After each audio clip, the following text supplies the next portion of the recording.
to the Taylor Kitchen. Tim and Marianne here. My husband has graciously agreed to join me this morning. We are going to make a wonderful shredded tri-tip, similar to a beef barbacoa, and we're going to make some wonderful cauliflower tortillas that we're going to have our barbacoa in.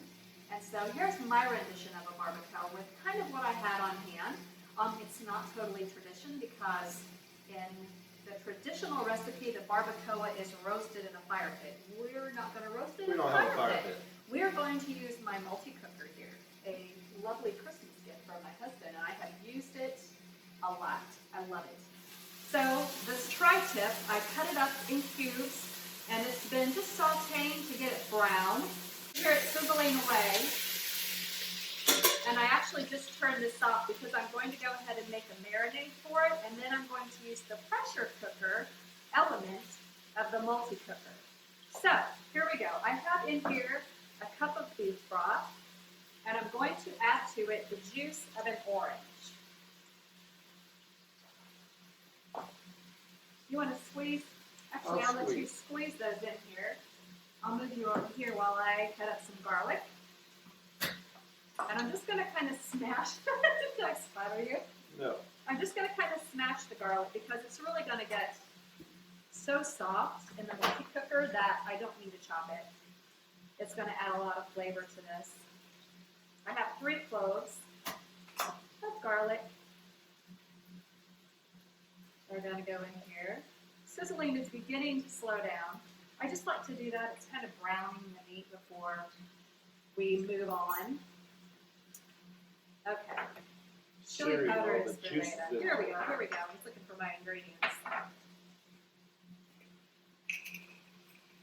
All right. So I am going to use just a little less than a tablespoon of cumin. I really like the earthy flavor that it gives things.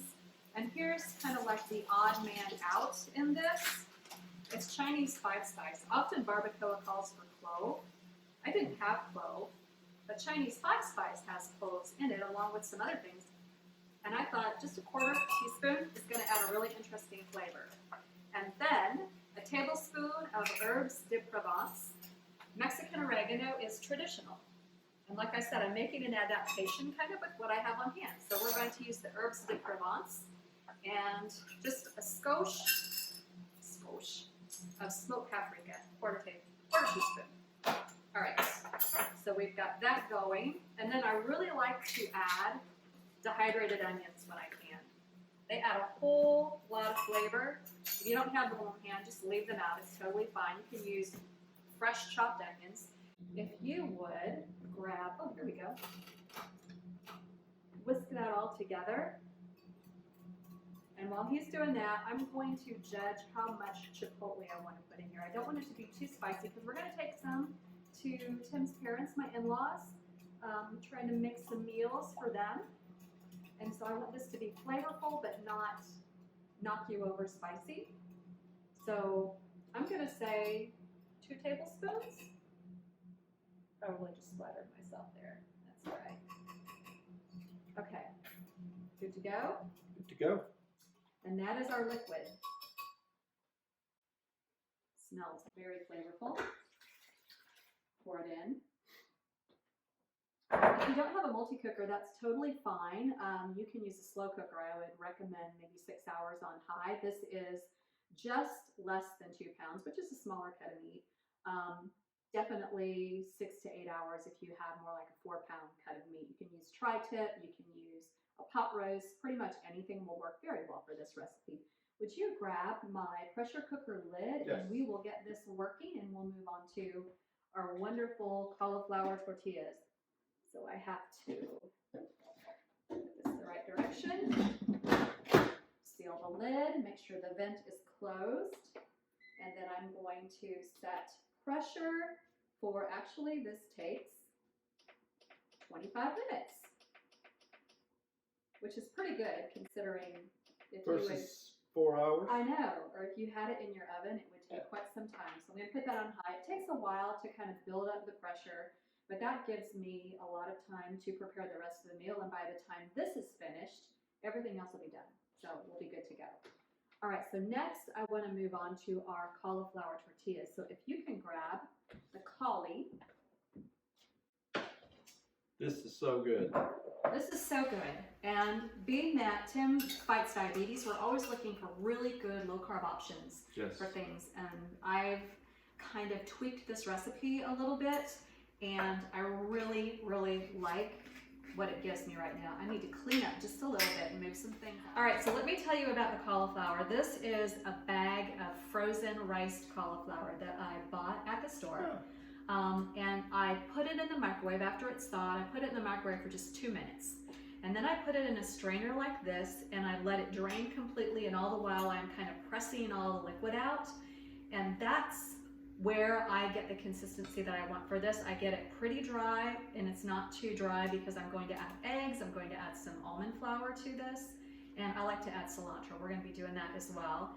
So if you want to scrape all of that into that bowl, I'm going to move these things out of the way too.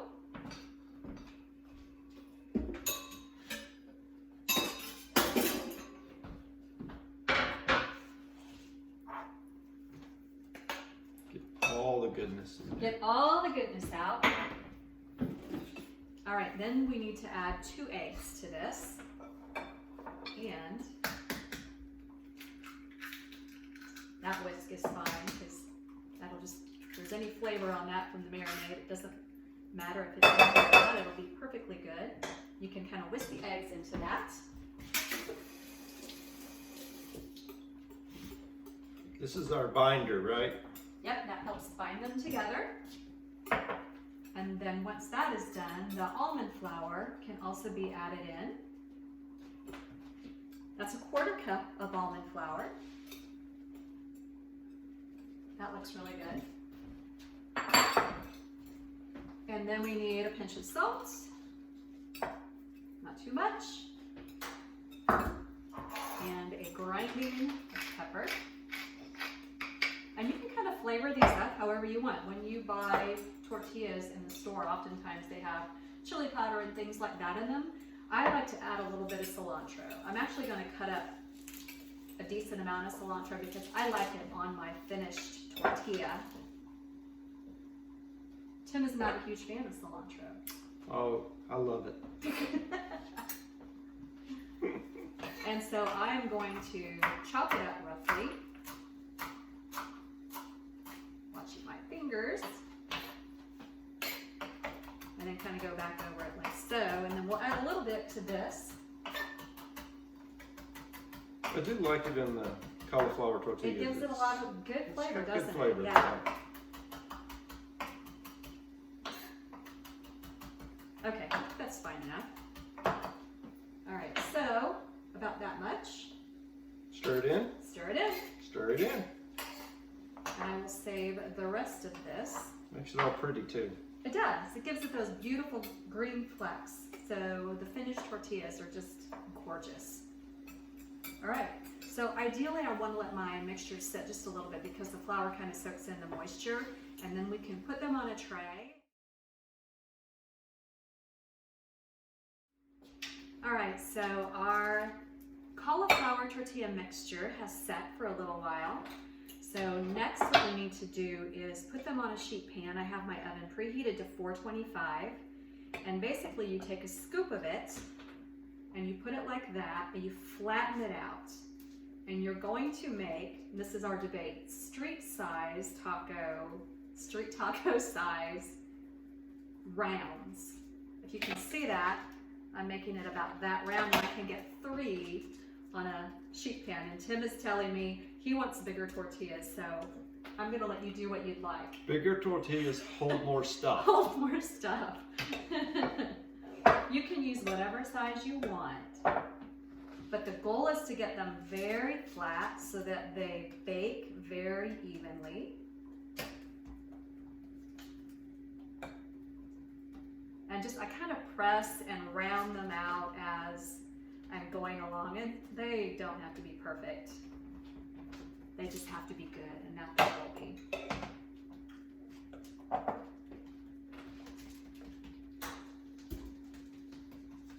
and that egg is gonna really set them up in the oven. Some people add cheese to these. You could certainly do that. And like I mentioned, any flavor you want, chili powder would be really good in these to give them a little kick. Okay, so mine are pretty flat and moderately round. I'll do that and I'll pour it all on there and you can continue to shape the size you like. There. Thank you, dear. You're welcome.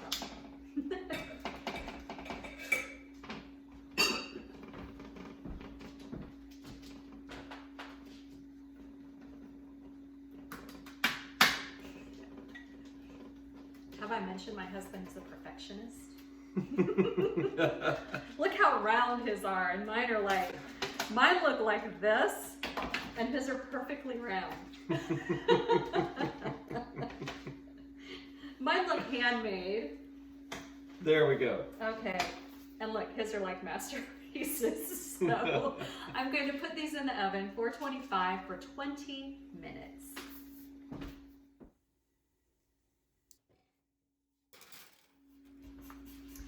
All right, so we're making the lime coleslaw that I'm going to have with our barbacoa beef. That has 11 minutes to go on my multi-cooker. So quick and easy, it's gonna be great. So, doesn't that smell good already? Yes, very good.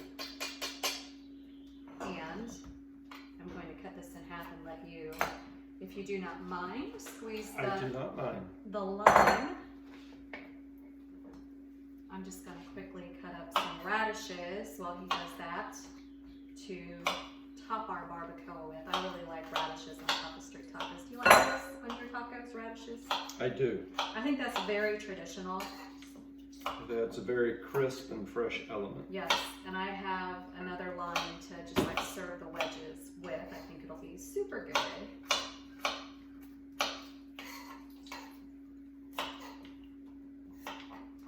And man, I love lime. Love, love, love.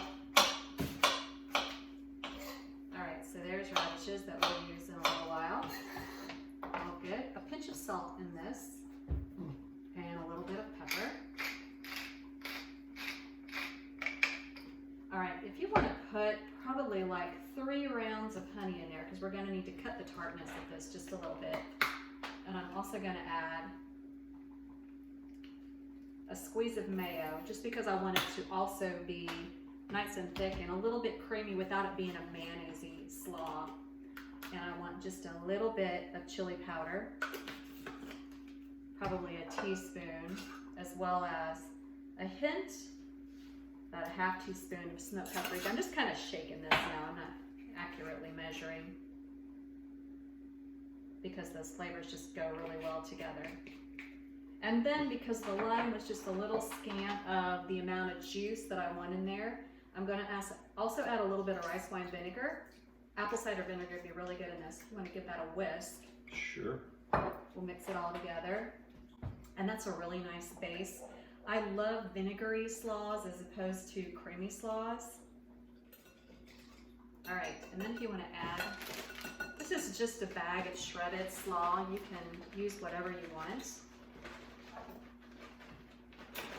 We'll do the whole thing because it'll kind of shrink down as it absorbs the liquid.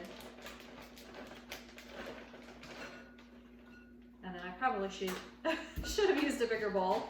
This is going to go everywhere, but I'll try to keep it all in the container. But that's beautiful. It's got carrots, it has shredded red cabbage, yes. It has kale. It's so pretty. And it's going to be delicious with the honey and the lime dressing that we have in here. So that will sit and it will marinate. Whenever you use kale or anything like this, that's a pretty big chunk. I don't care to have that in my slaw. You need to let it set and marinate because it gets a little bit softer while still having a really nice crunch to it. So we're ready. I'm going to put a little bit of cilantro in here, and then I'm going to save some more for the top of our barbacoa, just because I like the cilantro. Is that all right by you? That's fine. Mr. doesn't care much for cilantro. I tried to be easy on the cilantro. All right. So our tortillas will be ready really soon. Our barbacoa has about 7 minutes to go, and we're gonna put everything together and we're gonna eat. I can't wait. We'll be right back. We'll be right back.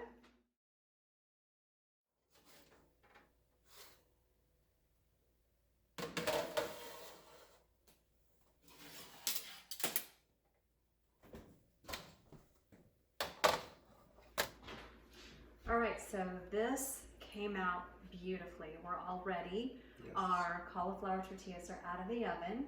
And actually the final step is I like to just saute them in a saute pan, kind of like you would a regular tortilla.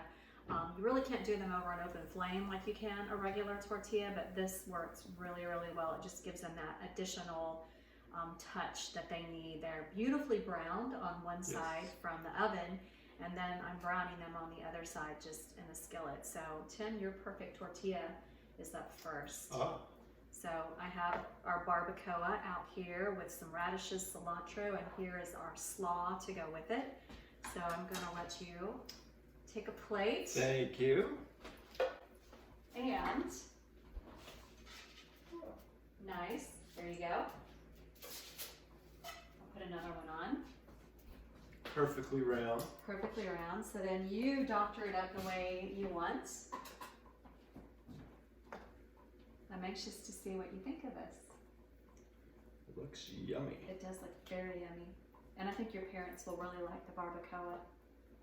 I think you're right. I saved the juices that it was cooked in because when I store this, whatever's left to take to them, I'm going to pour some of those juices over. So it'll keep it really nice and moist. There's the slaw. Bigger tortillas, hold more. That's the theory. He's correct. And now we're going to test. Can you get it in your mouth? We're going to test it. There you go. All right.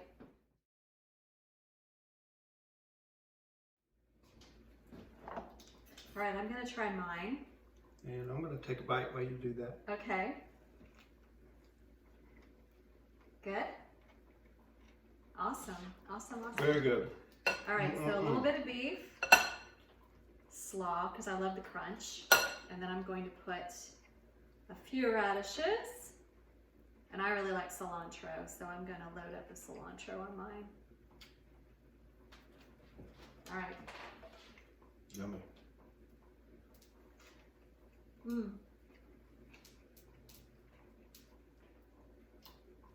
I like it a lot. Very good. Mm-hmm. That was too big of a bite. But it's delicious. You gotta give this a try. Give it a try. It's healthy. It's fresh. Mm-hmm. And what more can you ask for? Mm-hmm. And the cauliflower tortillas, amazing, amazing. Big flavor. Big flavor.